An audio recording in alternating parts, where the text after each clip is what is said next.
Okay, hi everyone. So we are very happy to have Professor Soda from Kobe University and as our colloquium speaker.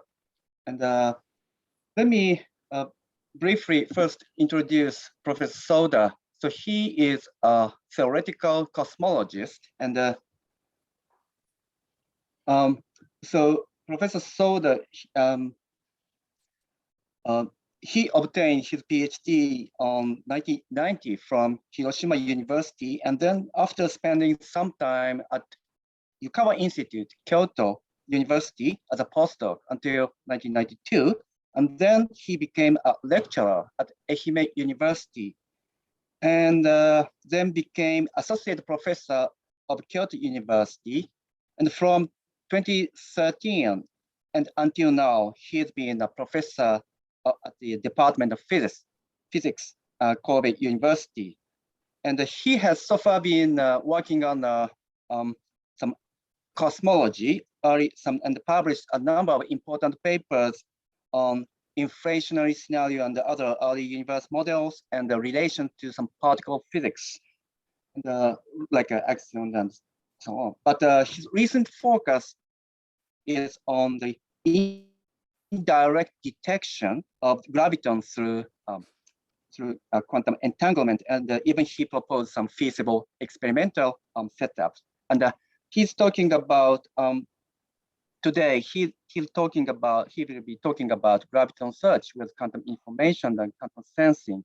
So please start. Thank you for the introduction.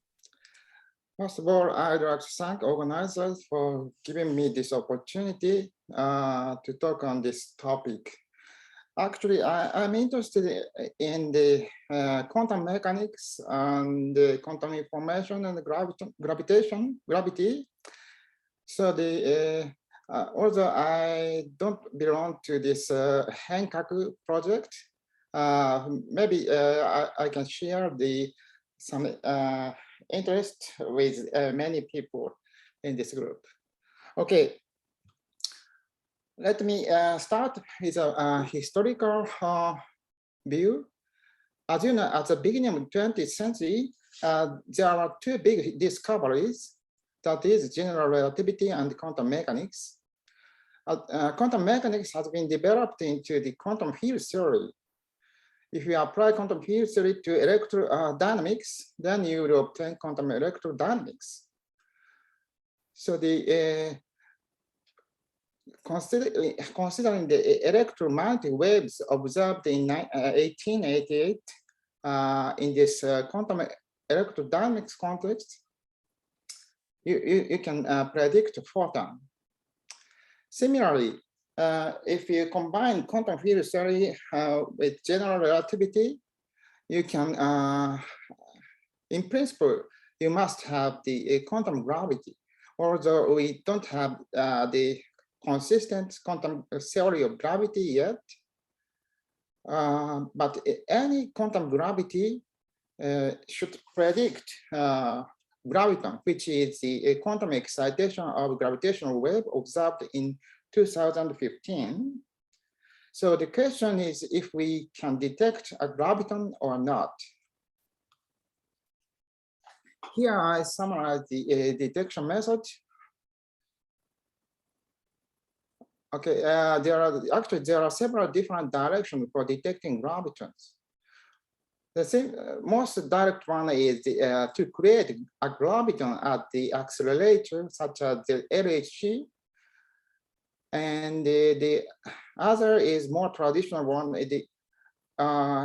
In fact, Weber initiated the graviton phonon conversion as a detection method, which can be extended into the graviton photon conversion. In this talk today, I'll discuss graviton magnon conversion process as a detection method. And this way is the direct detection method. So if matter interact with gravity, then we can observe some effect of the gravitational graviton on the matter. For example, LIGO, recently LIGO detected gravitational wave. So this is a typical example. Today, I'd like to discuss this, in a sense, the extension of this direct detection method. I will discuss the indirect detection method using the quantum information theory. Okay, so let me review some of the detection method from the perspective of the graviton detection. As you know, the gravity, relativity, and the quantum mechanics becomes important at the Planck scale. In terms of length, this Planck scale is 10 to the minus 33 centimeter. And in terms of the energy, it's 10 to the 19 GeV. So in order to create a graviton at the accelerator, we need this energy scale. But it's impossible. So it seems impossible to create a graviton at the accelerator. What about LIGO? So the astrophysical sources can create a bunch of gravitons. However, it's difficult to identify a single graviton, as Dyson discussed in 2013. The reason is simple. Gravitational waves detected at LIGO have a frequency 1 kilohertz and an amplitude about 10 to the minus 21. So you can calculate energy density using the, for example, quadrupole formula. Then the energy density is calculated by this formula. So if you substitute omega 1 kilohertz and h 10 to the minus 21, then you'll get 10 to the minus 10 L per centimeter cubic. And you can also estimate energy density of a single graviton. So energy of the graviton is h bar omega, but volume of the graviton is proportional to omega cubic. So the energy density is given by this formula. Then again, you can calculate this energy density of a single graviton, which is 10 to the minus 47 L per centimeter cubic. So you can calculate the number of gravitons detected at the LIGO, which is given by this formula. And the result is 10 to the 37, which is huge. So apparently it's difficult to resolve a single graviton with LIGO. But you should notice this omega squared, impulse of omega squared appears here.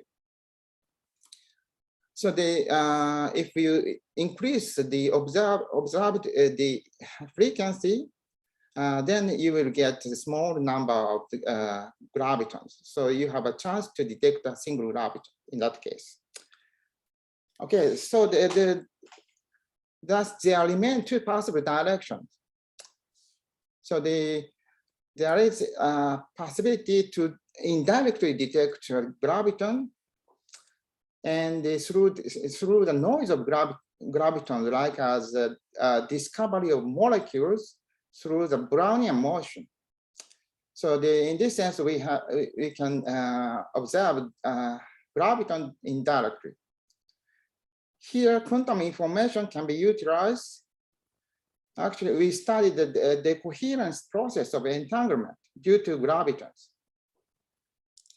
And another direction is the direct detection of high frequency gravitational waves. As I said, if you increase the frequency of gravitational waves, then you have a chance to observe a single graviton.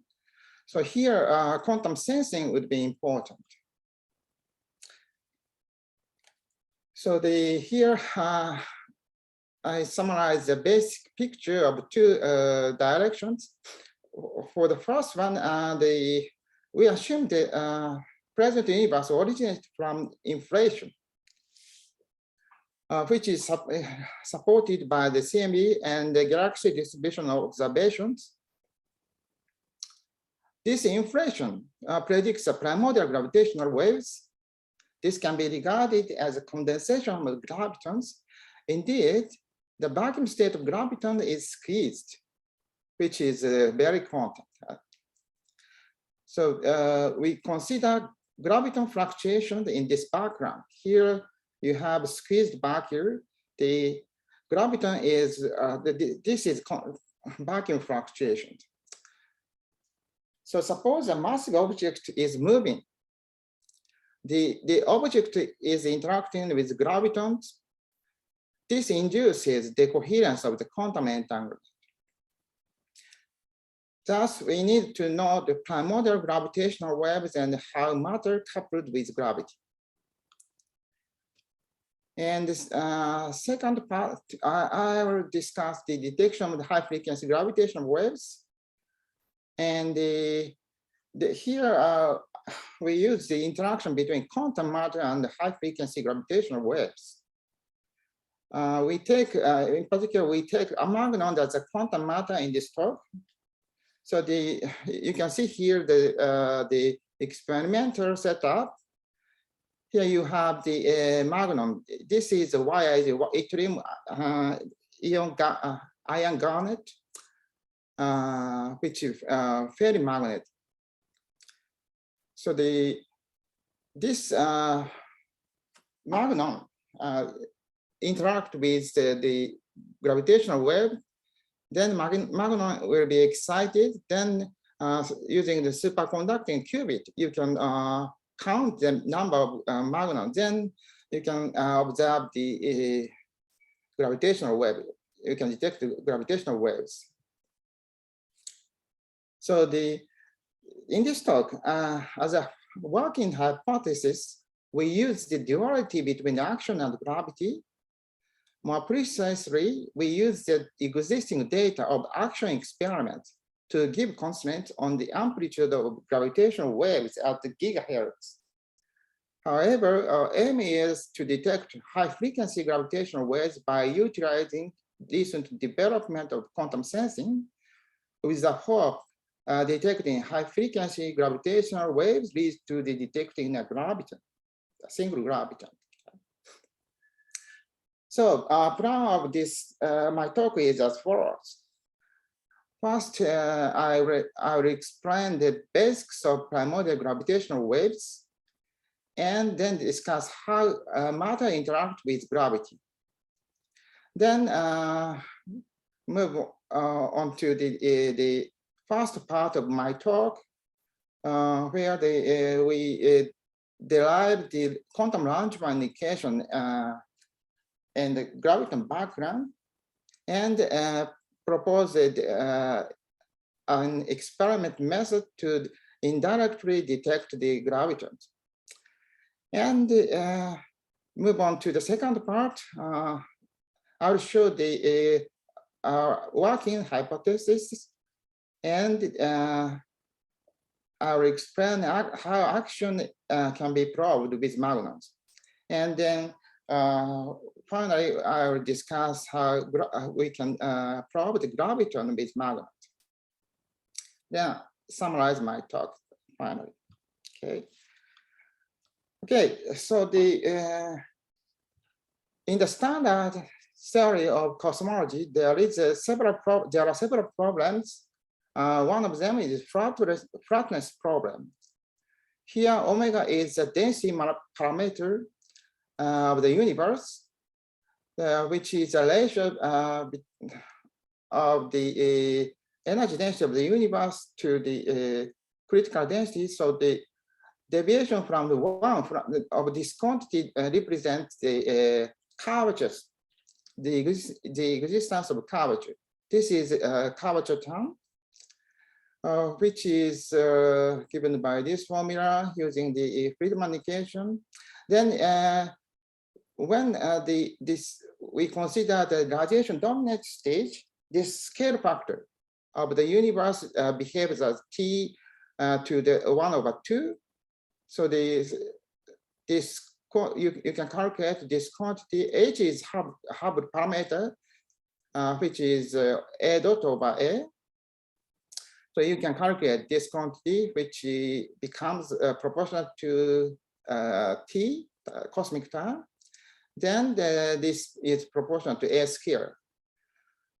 So if the universe start with the God scale, start from God scale, then and if you assume the order 1 curvature scale here, then at present you can predict 10 to the 15.8 for this curvature.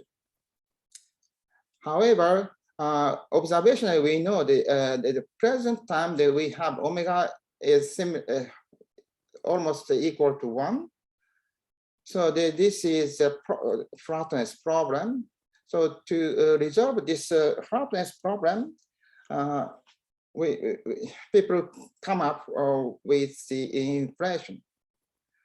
Inflation is driven by the scalar field with this kind of potential. So at the early universe, by chance, the inflation resides at this point, then this is gradually slowing down here, but the energy scale is so high, the Hubbard parameter is huge. So this acts as a friction of the equation motion in the equation motion. Then this move is very slow. So because of that, V is almost constant. Then in that case, you can solve this equation easily. Then you get this Vegeta universe. Here, H is almost constant. Okay, so during inflation, this quantity is scaled as follows. So which is completely opposite to this behavior. So this because of this behavior during the inflation, this quantity becomes small in time. So we can resolve the flatness problem. During the here, horizontal axis is time. It's a logarithmic of the scale factor. And vertical one represents the length scale. So during an inflation, horizon size is almost constant, as I said. So because of that, we have this behavior. And during radiation dominant stage, we have this behavior for this omega -1. So assuming that we have the gut scale inflation, so the heating temperature is given by the gut scale. So in that case, we can calculate this ratio, which is 10 to the 29. So after the heating, we have this expansion. Then in order to resolve the flatness problem, duration of the inflation is determined. So this is a duration of the inflation, okay? Here, Ti represents the initial time of the inflation, Te is end of the inflation. So we have this expansion inflation to resolve the several problems, some problems of standard cosmology. So in this case, the situation is quite similar to the black hole case. You see, in case of black hole, around the black hole there exist quantum fluctuations. So some mode of quantum fluctuation will be elongated, actually elongated exponentially. Because of the strong gravity, the mode will be exponentially red shifted. So which is nothing but the Hawking radiation. So due to this exponential red shift, we have the particle production in the case of black hole. Here, in case of the inflation, this exponential expansion of the universe plays a role of the strong gravity around the black hole. So due to this exponential expansion, the mode quantum fluctuation the mode of quantum fluctuations will be exponentially redshifted. Then we observe that is the production process during the inflation. So even the gravitational waves can be created due to according to this process. We can calculate the maximum frequency of these primordial gravitational waves. So frequency is given by free fall time, which is proportional to square root g rho. G is the Newton constant, rho is the energy density of the universe. So this is nothing but the Hubble constant. But this is not observed frequency. We observe gravitational waves with a redshifted frequency. So this is a redshift factor. So this frequency is proportional to the AT. In this case, sorry, this is the this is the time of emission, not the end of the inflation. So but in this case, we must have the maximum frequency at the end of the inflation because the time evolved like this. So the maximum frequency is given by the largest scale factor, which is realized here. So here we assume that the Gato scale inflation, which gives rise to the Hubble constant 10 to the 14 GeV. If you translate this energy scale into the frequency, we have 10 to the 38 Hertz. So as we know the redshift factor, we can calculate easily the observed frequency, which is gigahertz.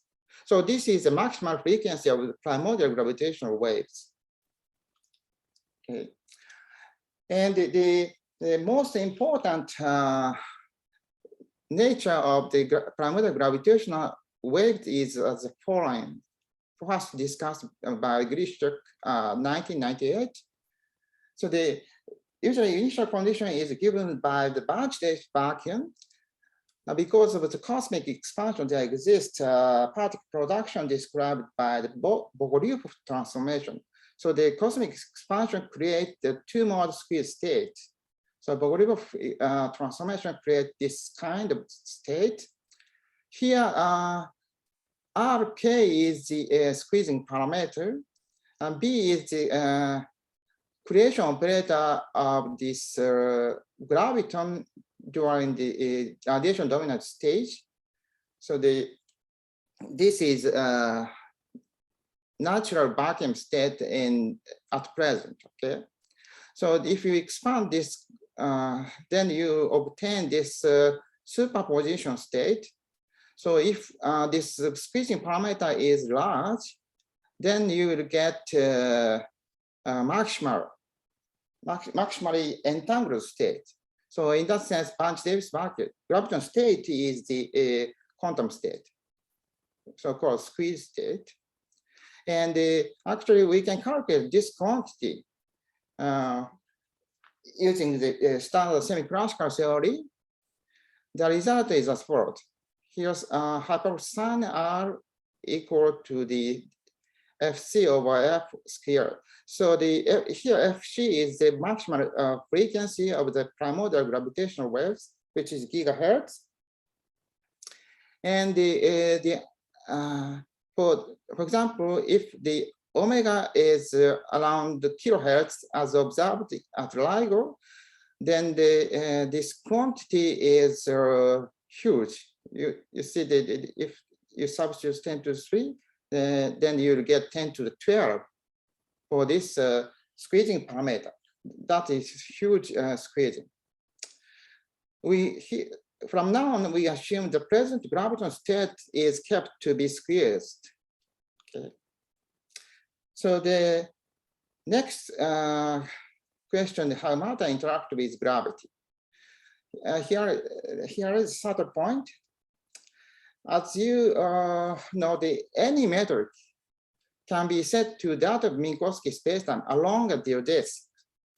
So that the geodesic motion of a single particle is always decoupled with the gravity. This is the action for the single particle with mass large M. Then along this geodesic, you can set the metric to be Minkowski. So there is no gravity coupling here. But in this local Lorentz coordinate system, we can expand the metric as follows. So that is the second order, you will have the metric, which is nothing but curvature of spacetime. I have a question. Okay. So when you say that the world, the SM is given by this expression, you mean that the interval is small, right? I mean, because it would not be. No. I don't assume that.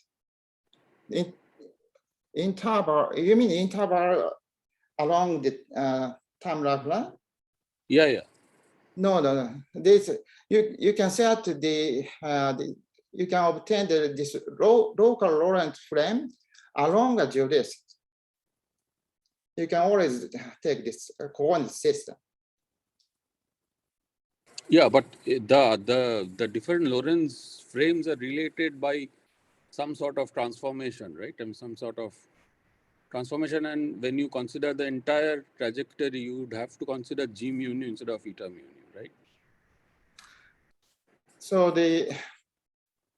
we can construct a single coordinate patch where the metric is Minkowski along the geodesic. Okay.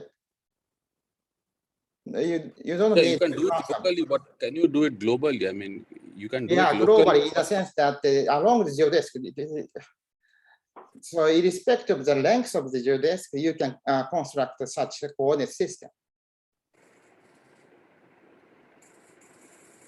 Okay. So, for instance, if you have a sphere, if you have the trajectory on a sphere, how would you go about doing it? No, we consider the point particle, which has no extension. So we consider idealistic the point particle. Okay. Yeah, suppose you have a point particle traveling on a sphere, on a curved space. How would you eliminate the metric on the sphere and just write it in terms of the flat metric when you're considering the geodesic? If the object has some size, here we are considering only the center of mass degrees of freedom. So for that degree of freedom, we can construct this coordinate system.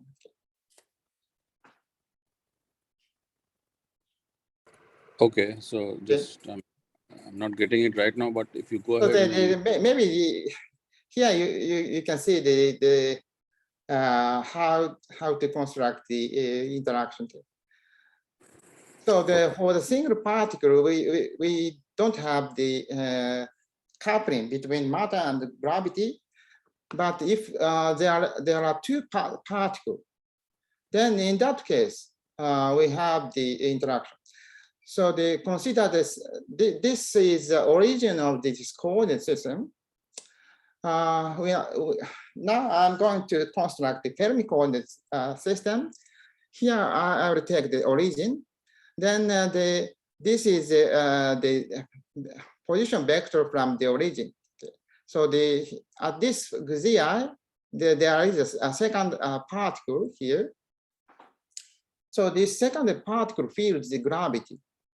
So for this system, the action of the geodesics is given by this formula.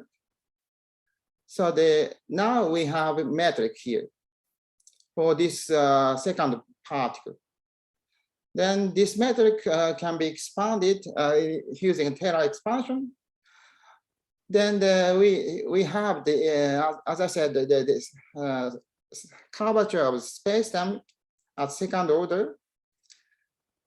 This is a Riemann tensor, and Gi is the deviation vector.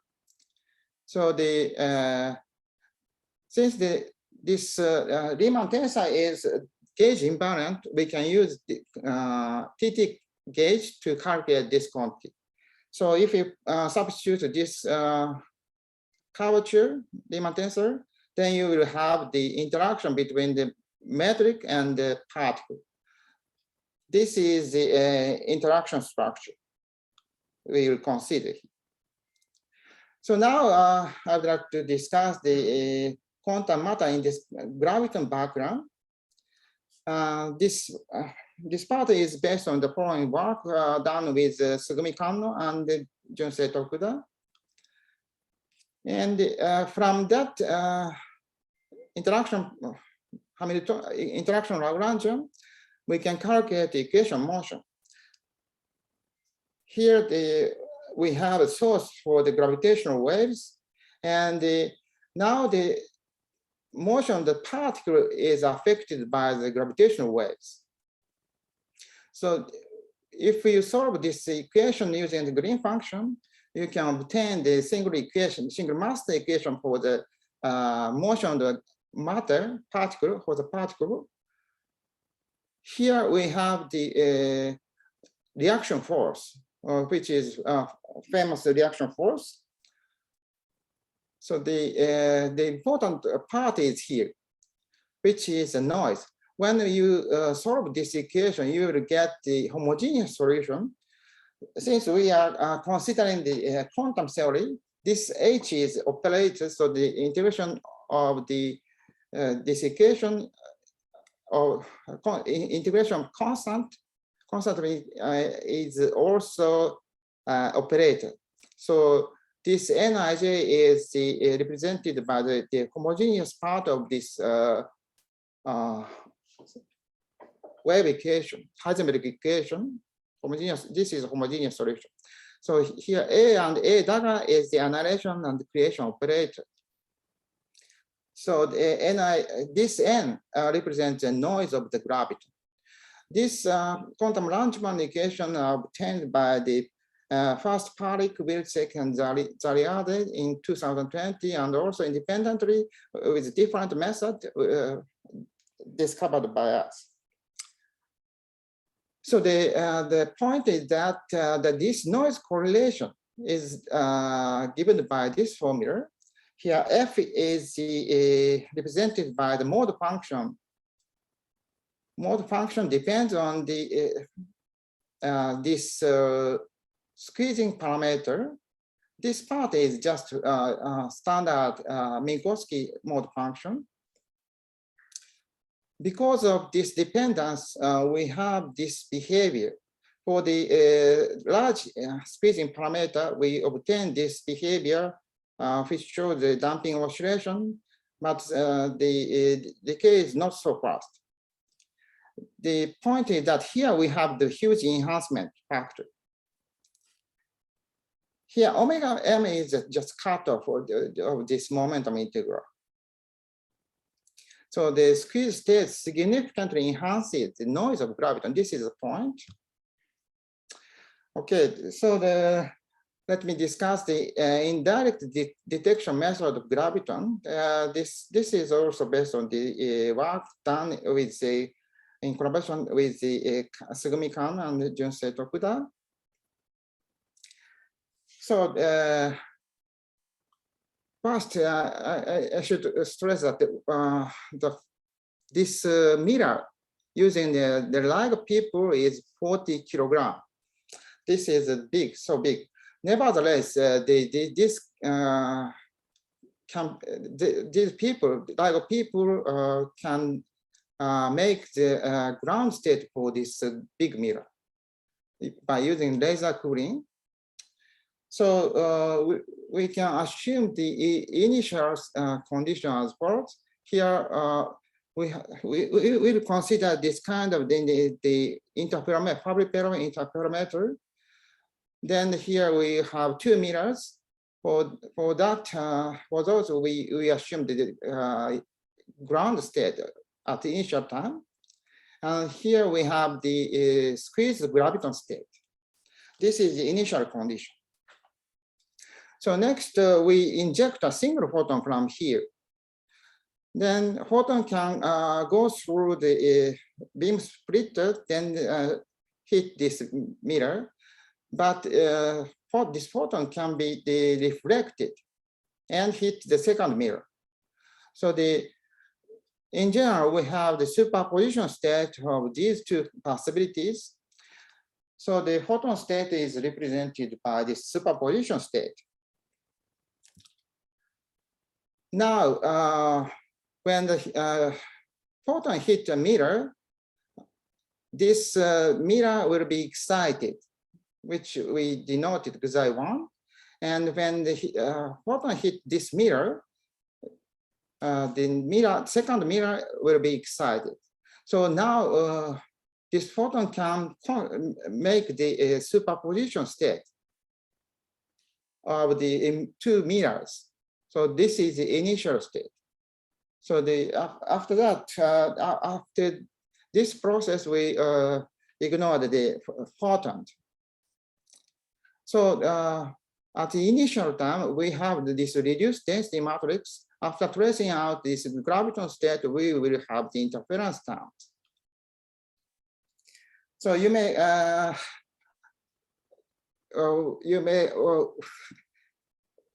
consider that if a single photon can excite a mirror or not. So of course, there is a condition for the displacement by ground state size. The condition is as follows: momentum imparted by the photon has to be larger than the initial uncertainty of the mirror momentum. So the photon will hit mirror. We put another cavity near the mirror, whose size is L. Then this mirror reflects back the photon. So the photon go forth and back many times. So here I've calculated the momentum imparted by the photon. Here the photon momentum, and this is the period of mirror oscillation. Okay, during the mirror single oscillation of the mirror, you will hit many times, which is given by this quantity. So this is the total momentum imparted into the mirror from the photon. So this must be larger than the momentum uncertainty. This is a condition. Okay. Here XZP is a 0-point fluctuation. When you put the mass 40 kilogram, 1 kilohertz frequency for the 1 kilohertz, and if you consider the cavity size 10 centimeter, then you will get 0-point fluctuation 10 to the minus 16 centimeter. For the cup to be 1, we need omega c equal 10 to the 20 hertz. So with this frequency photon, we can excite a meter, 40 kilogram meter. Okay, let's consider time. Question. Sorry? Wouldn't it be more expedient to consider a mirror which is much lighter? Why does one need a? Yeah, lighter. It's easy to excite much lighter mirrors, but to make the interaction between the gravity and the matter strong, we need heavy matter. So we consider, just as an example, we consider 40 kilogram meters, because it's already a lot of people already make this mirror to be in the ground state. So they have succeeded in controlling the mirror. Okay. Okay, so this is the interaction term. So due to this interaction, we have the this entanglement at the final term. This is not TF. This should be TF. At the final time, we have this entanglement. So we have this interference term, but because of this term, we have the coherence. Actually, we have calculated entanglement negativity. Initial density matrix is given here, and after evolution, we have some influence function. So after taking a partial transpose, we can calculate the negativity. So which shows the coherence behavior. You see the negativity is decreasing exponentially, and this is the coherence rate. And analytically, by solving the non-Markovian master equation, we have obtained the coherence rate. So the coherence rate is proportional to this constant, which is effective coupling constant. So larger M gives larger the coherence rate. And the important factor is here. This strong enhancement caused by the squeeze state, squeeze vacuum. Because of this large enhancement, when you substitute these numbers into this formula, you will get the coherence time 10 seconds. So of course, we need to consider the other decoherence mechanism. We did. So not that the decoherence due to air molecule is dominant among other decoherence sources. For example, there's a thermal photon due to thermal photon. This is the most relevant one. In the present case, the time scale becomes the coherence time scale due to this air molecule is given by here. It's 1,200 seconds in case of the 10 Kelvin and very low pressure. So apparently this time scale is much larger than the coherence time due to the noise of gravitons. So therefore there is a chance to detect gravitons indirectly. So that's the conclusion of my first part. And now I'll move on to the second part. So first I will show the working hypothesis. So the action, which is nothing but the massive scalar field, action oscillates with the time scale given by this mass. And the graviton, of course, it is oscillating. So both can interact with matter. Remarkably, there exists a duality between action and graviton experiments in the sense that the detectors used for action search is also used for graviton search. Detectors useful for action search is also useful for graviton search. So this is a kind of duality. Actually, for example, a photon can interact with action and graviton through this Lagrangian interaction term. First, Skibir in 1983, he discussed this interaction term and showed that action can be converted into the photon. Similarly, in old days, he considered the graviton-photon conversion. However, this part, photon could be other excitation, such as phonons, magnons, and others. So a useful application of duality is to use existing data from action experiments for giving consent on gravitons. So this is the application, one way to applicate duality. Here we take magnons and show how to use duality to probe gravitons. So we consider action, magnon interaction, and magnon graviton interaction. And remarkably, I should stress that it's possible to detect a single magnon with a superconducting qubit. And more importantly, in the future, we will be able to create the squeezed magnon system. Thus, we can utilize the recent development of quantum sensing for detecting this graviton. Okay, let's discuss action search with magnons done in collaboration with Ikeda, Ito, Miuchi, Kurashige, and Shikano.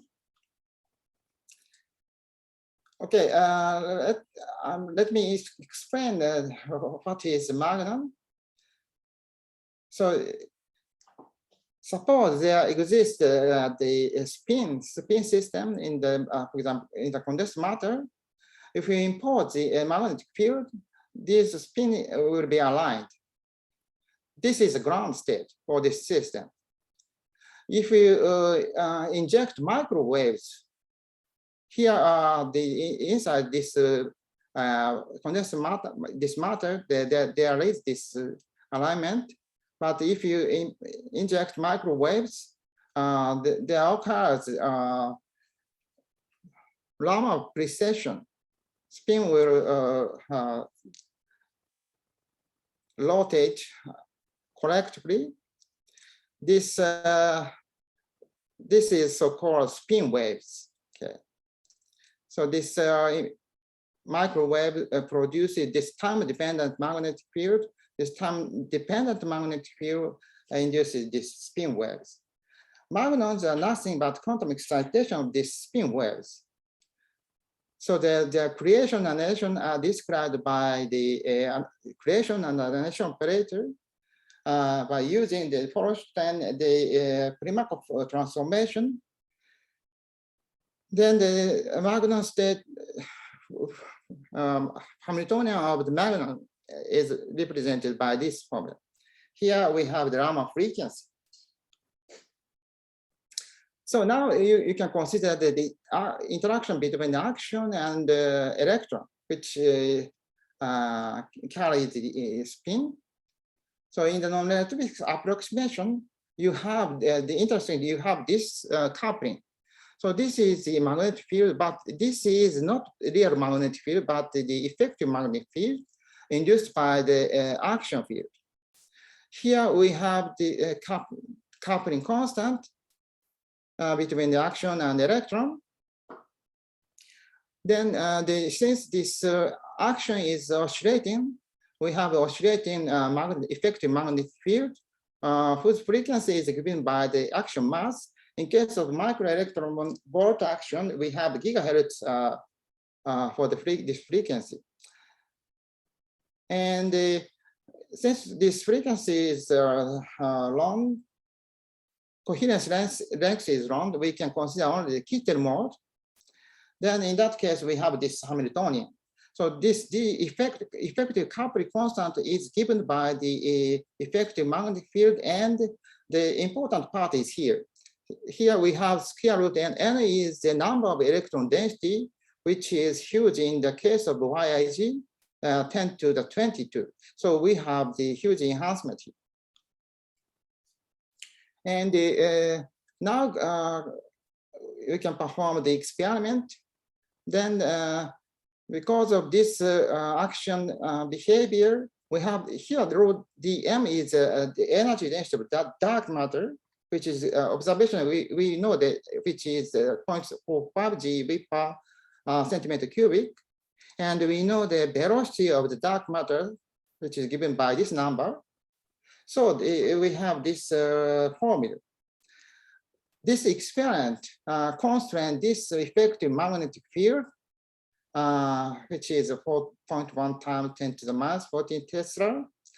This gives rise to the constraint on this action electron coupling. This is a result.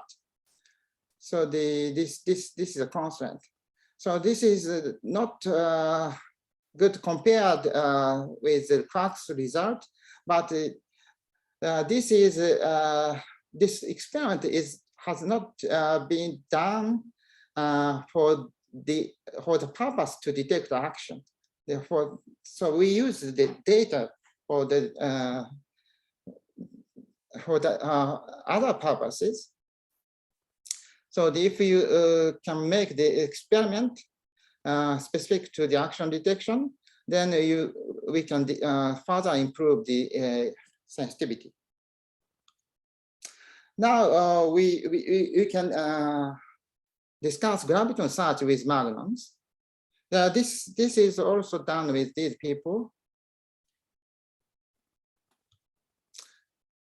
Now, instead of action, well, gravitational waves can excite magnons, and we can count the number of magnons using superconducting qubit. Coupling structure is as follows. This is spin, and this is the gravitational wave. So in the presence of the external magnetic field, this gravitational wave can couple to the spin. So the effect, we can reduce the Hamiltonian using the Prof-Primakov transformation and get this effective Hamiltonian. And this effective coupling constant are now represented by this formula. You see there is the external magnetic field and the electron number enhancement. And here we have the gravitational wave. So because we are considering the long wavelengths, the gravitational waves can interact with magnon coherently. Now, these quarks people and the power electron can have constraint, this effective constant, coupling constant. They are doing this experiment for the probing the action, but we de-interpret this experiment using this formula. So this formula includes the amplitude of the gravitational wave. So this constant can be interpreted as a constant on the gravitational waves. So we have obtained this constant at this quarks did the experiment at 14 gigahertz. So at 14 gigahertz, we have obtained H must be less than 7.6 times 10 to the minus 22 hertz minus 1/2. This is this dimension of this quantity. And the other experiment give rise to the constant at the 8.2 gigahertz. Then we have this constant. Here we plotted this. So this constant is first constant at this high frequency range. So this is our result. So for the future, of course, we have utilized the existing data. For the future, we need to construct some detector with magnon for specific to the graviton detection. So using that, it's interesting to probe primordial black holes and action dark matter with high frequency gravitational waves. I have a question. Yes. So when you are considering the interaction between magnons and gravitons, what is the fundamental interaction from which it is arising? I mean, sorry. For instance, I would assume that you are assuming the interaction between electrons and gravitons to be the fundamental interaction. Right. Okay. So you're assuming minimal coupling, right? Minimal coupling between gravitons, between the Levi-Civita connection and the or rather the connection and the fermions. I mean the usual term that is there in the Lagrangian for interaction between fermions and gravitons. Is that correct? Correct. Well, we have considered Dirac equation. Yeah. Okay. So Excuse me, I have a question, elementary question. So you talked about magnons, and so its interaction with action is maybe intuitively understood because both are involved with electromagnetism. And but the next you talked about this interaction between graviton and magnon. So why this magnon is so special or has an advantage to detect gravitational waves? I'm not sure if the magnon has advantage to the other detecting method, but the hope is that these people can detect a single magnon, which is very precise. So furthermore, if you make the entanglement between this magnon state, then we can have the more sensitivity. I see. Maybe so because we can control magnon. Yeah. That's thank you very much. So the necessary sensitivity is around H is 10 to the minus 26. You see, we have this sensitivity. So we need a more sensitive detector. However, it should be stressed that we borrowed the existing data from the action experiment. If we construct a detector for gravitational waves, then the sensitivity could be significantly improved. So we can do we can extend high frequency frontier further. This is my statement. So let me summarize my talk. We have obtained a quantum runtime equation for a massive particle with graviton noise. And we have discussed the indirect detection of gravitons, like the molecular detection with Brownian motion. And that the coherence time was 20 seconds, which is much shorter than that of the other decoherence sources. Therefore, in principle, we can detect gravitons by observing the quantum entanglement negativity. So in the second part, aiming at detecting a single graviton, we developed a detection method for high-frequency gravitational waves. By borrowing the existing data from the action search, we have succeeded in giving the constant on the amplitude of the gigahertz high-frequency gravitational waves. That's it. Thank you for your attention. Thank you. Thank you very much for the great talk. So if you have any questions and comments, please just unmute your mic and ask your question, please. I have a question related to what I was asking before. Yes. When you are saying that, I mean, how do you exactly get the graviton-magnon interaction term? I mean, if you start out with some fundamental coupling of the graviton with the fermions, with the electrons, for instance, how do you go from there? For instance, if you consider the minimal coupling in the Lagrangian, how do you go from there to the magnon-graviton coupling term? That's the question. Okay, starting from the Dirac equation with spin connection. So we have used the Fermi normal coordinate system. Then we expanded everything in terms of the curvature. And we take the non-relativistic limit using a standard method.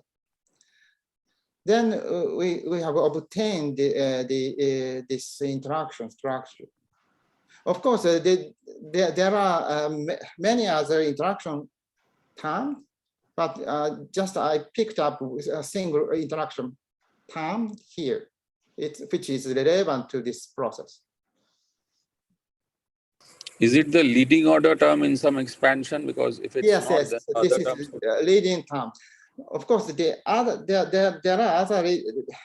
terms which is not relevant to this spin graviton interaction. This is reading time. Okay.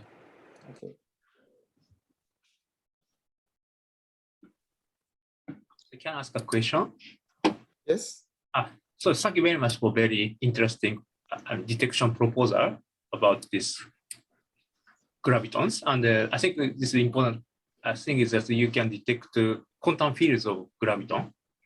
Yeah. Yes. And I have a question about the first part of your talk and so detection of gravitons.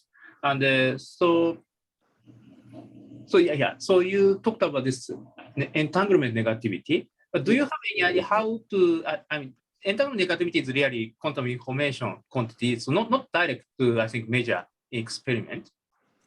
So Yes. do you have what is the most practical way to detect the coherence in your setup?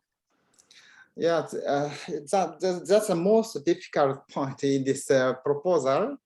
So the people have discussed how to measure this entanglement negativity experimentally. And some people have succeeded to do that in case of the mirror and photon. So they have measured this entanglement through the sensitivity. So in the absence of the entanglement, the sensitivity has the quantum limit, standard quantum limit, but they have succeeded to exceed the quantum limit experimentally, which means that there exists some correlation between the mirror and the laser. So in that way, they have measured the entanglement. And the other people have also discussed how to measure the entanglement between the mirror and the mirror using some clever method using the photon readout, but that is not so precise. So it may be difficult to follow this curve using such a method. So I'm not sure how to measure this entanglement negativity, but maybe in future we may be able to detect you may be able to construct the density matrix using a tomographical method. Then in that case, we may be able to plot this curve using the experiments. I'm not sure when we can do that. I see. Thank you. So there are also experiments of this, for example, Renyi entropy by using this very optical system. Maybe, yeah. So I mean, putting extra half mirror or so that yes, they sort of do some replica like experiment, maybe. Yeah, I think using some contrived method, it will be possible to measure this quantity. That's my hope. And you suggest other method that you can detect some correlation between mirrors, between two mirrors. Yeah. I think that I see. That's very interesting. Thank you very much. Okay. Any other questions and comments? Okay, I think it's good time to stop questions, and we're gonna have a online coffee time and at the spatial chat, and you can find a link to the spatial chat at the the chat on this Zoom. So if you have time and further questions, please join us. So anyway, it's a great talk, Soda-san, and let's thank Professor Soda again. Thank you very much.